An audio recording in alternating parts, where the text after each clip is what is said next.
for joining us today on Ask Stacy and Amanda on Facebook Live with Bank of North Dakota.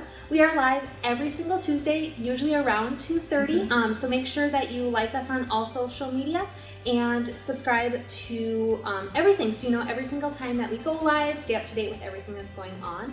And like always, leave us a comment below if you have a question about today's topic, or send us a private message if it's going to be something a little bit more that you want to keep on the DL.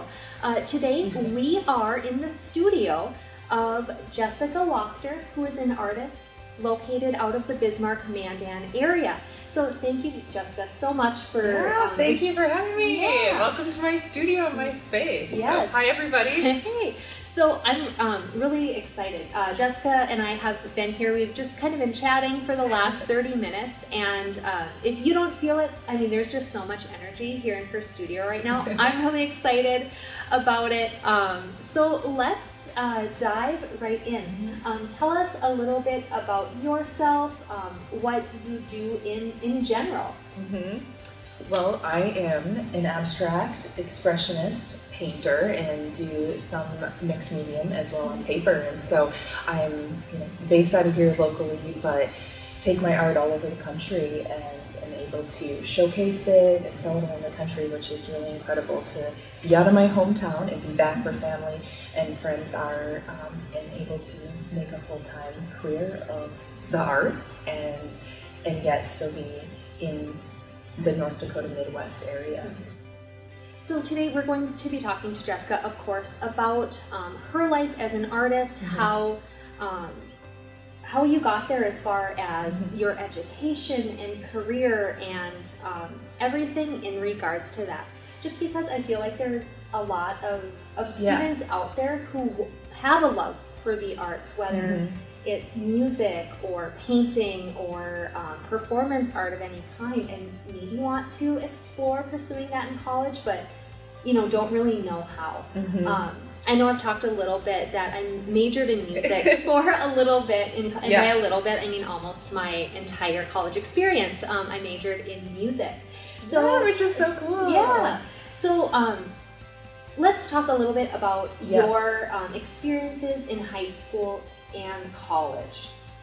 Yeah, I guess to dive in high school, I did really well as a student and got good grades and thrived and probably overachieved in a lot of things. But at the same time, I was dyslexic, and so school, that just meant you process things very differently. And with that, art just always stood out. It was the language that I knew how to speak. It just resonated with me, and I could not do it. And so through there, I took every class I could in art or camps, and I was determined to figure out how to do that as a career and full time. And so I started off at NDSU in interior design and then minored in art, and then the first 2 years you get into the interior design program, and I got in, and then I just kind of was really burnt out with that. And so I ended up enrolling my third year in a whole bunch of art classes, and I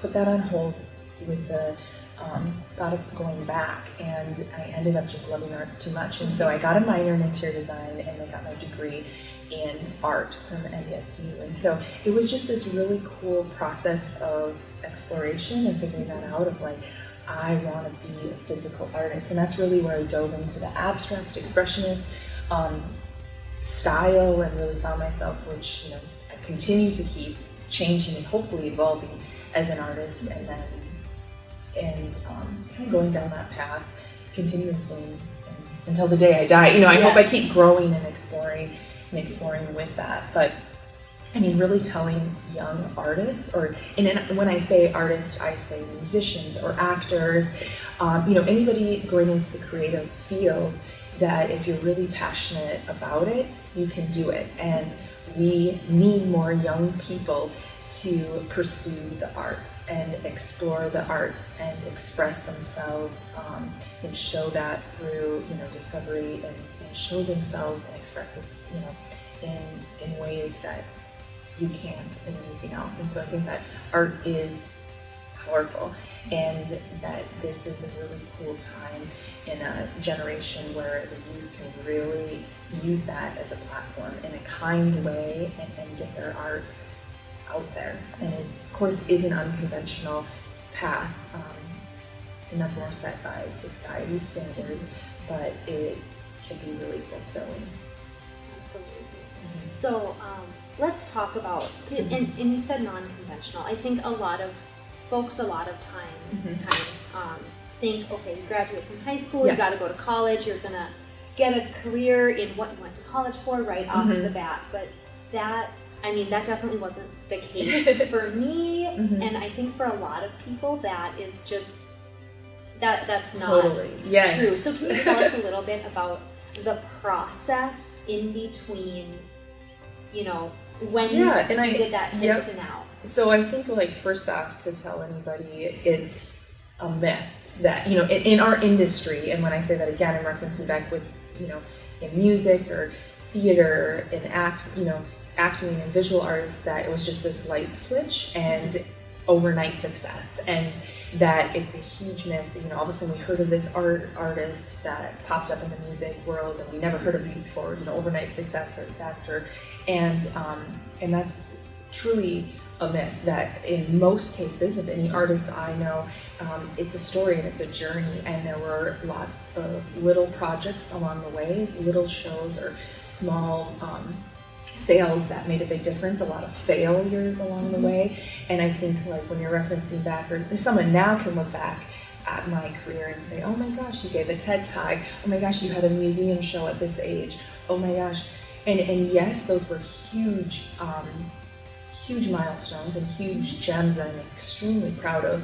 I'm also proud of the failures, as well along the way, and that they really get you to this point, and that you got there, and that now I can sustain it or have that success. But I think to tell the young or starting off, or even if you're older and going back into the arts or wanting to pick that up and really follow that career, that to give yourself grace and time and forgiveness and not that pressure on that, and then also to be really proud of those, whether it's just a little gig and 2 people show up or not. And I think that that's what's really, really cool. Or even Mrs. Mrs. Maisel. I haven't watched that yet. Oh yeah, so everyone, I'm obsessed with it. Yes. It's probably the world is. And it's just you can feel the pain, and you've been there when 2 people show up at her show, and you're like, oh my gosh, why am I doing this? And it's time again, and then it just takes one breakthrough, and all of a sudden you get discovered, a whole bunch of people see it or know it, and all of a sudden you're on a high, and you're like, okay, I can't give up. And then you go back down, and then there's some bumps, and all of a sudden you just get this high, and you get a breakthrough, and you're like, that's right, I can't give up. This is what I'm called to do. And so it's just kind of that, but riding that out, and that's why most people give up on it, or they can't ride that through or trust that, and not trust the unpredictability of it and the unconventionalness of it. And of course it is easier to go into, an 8 to 5 job, or, and I'm not putting that down, but something that has that income, but you know who you are if you're wanting to do the arts, or parents wanting to support a child, that, encourage them if they're picking that career or that major and going on to that, is truly, if it's your child or whoever, if it's your passion, you can make it work, you can do it. And that I think it's just so important that if you follow what your passion, your calling is, success will follow, no doubtedly, and you will be living out your best life. And you can't, once you start that, you can't ever go back. And I think even as parents, how can you not support that? As much as it's scary and it's hard, or everyone around you's telling you no, or the society, that's so unconventional, how will you make it? You can, and I'm a testament, I think is you can do it and make it. And I can't imagine doing anything else like this. Yeah.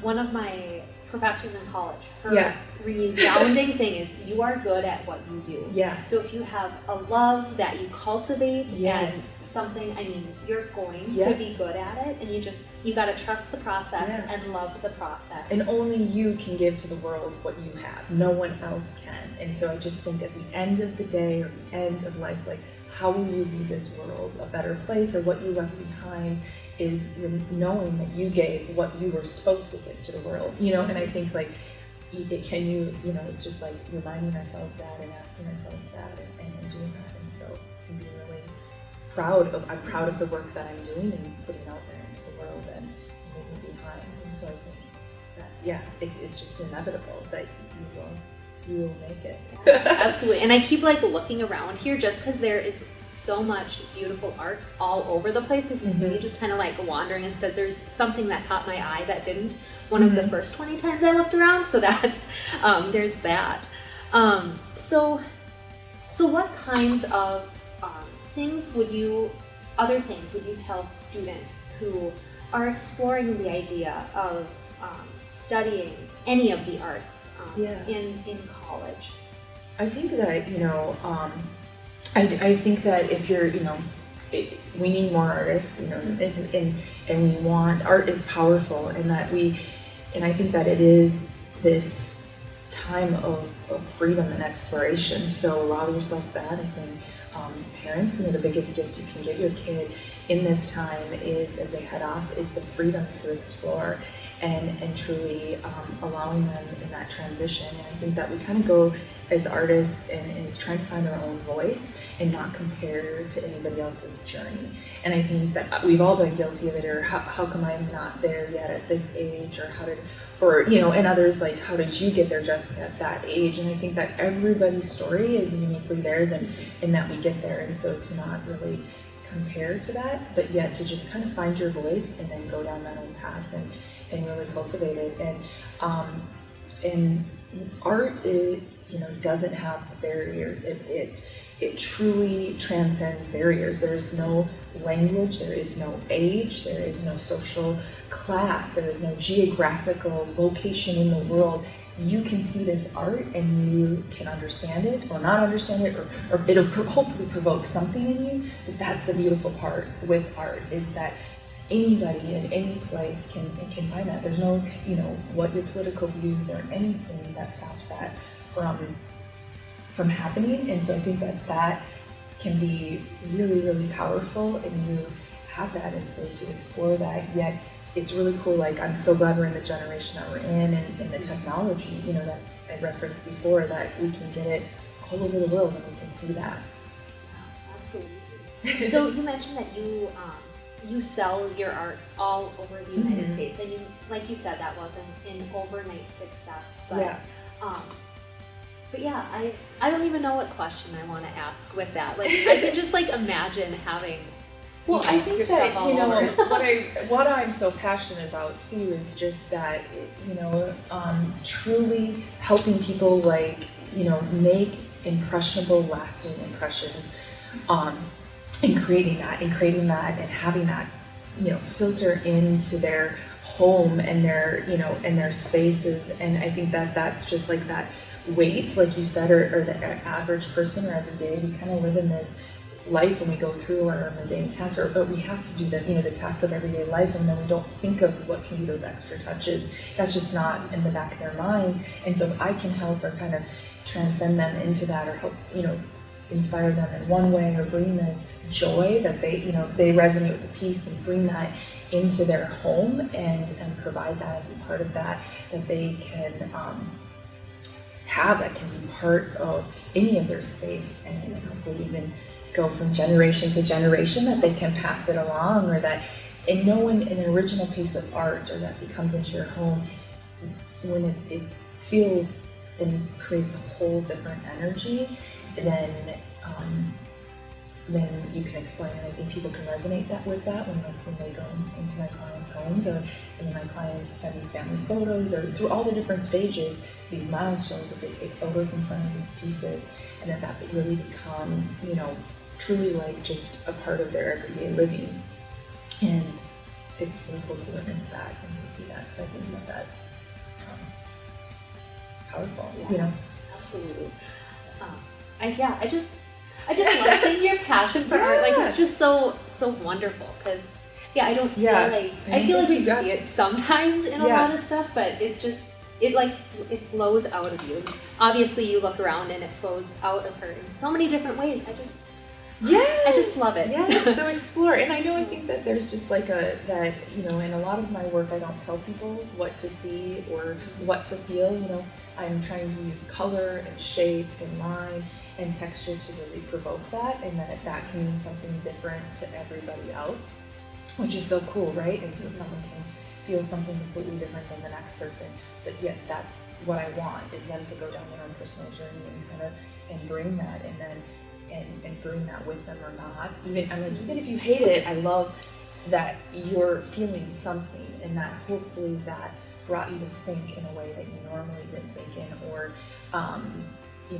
look at the world completely different, or go down that, and hopefully, and that's what I think is so beautiful with abstract art, is it's just so different than what a photo that I'm actually telling you, what it is or what to see. And so maybe that's where the lasting impressions, can make it in anybody's life. So they can be a part of that. Awesome. Well, Yeah. Thank you.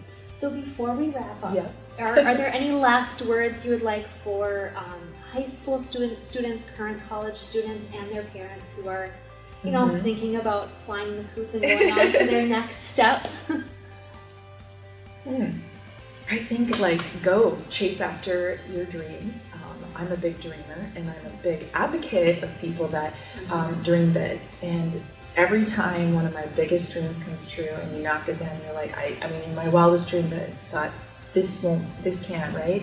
Then you create bigger ones, and I think that's so beautiful in life. And if we have more people truly chasing after what they love and what they're passionate about, that it really, really can cause a rippling effect on our society and the generations to come. And I think our generation of our youth sees that.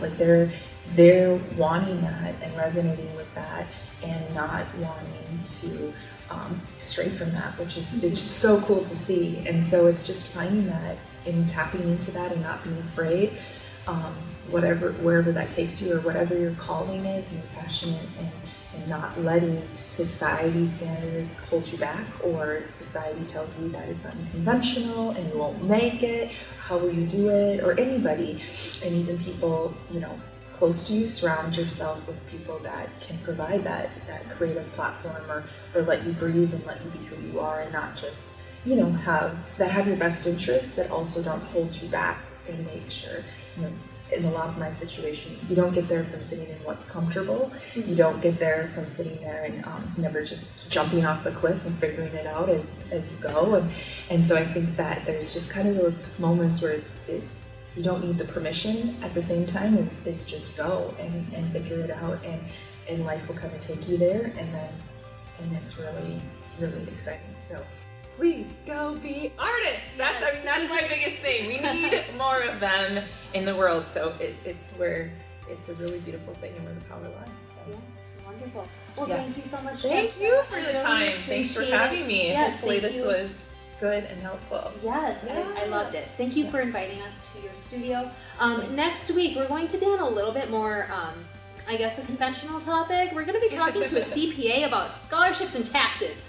So, if you're a student who is getting a scholarship and you want to know, do I have to report this on my taxes? Well, you're going to want to tune in next Tuesday at 2:30 to find out. All right, we will see you then. I'll be back next week. Bye.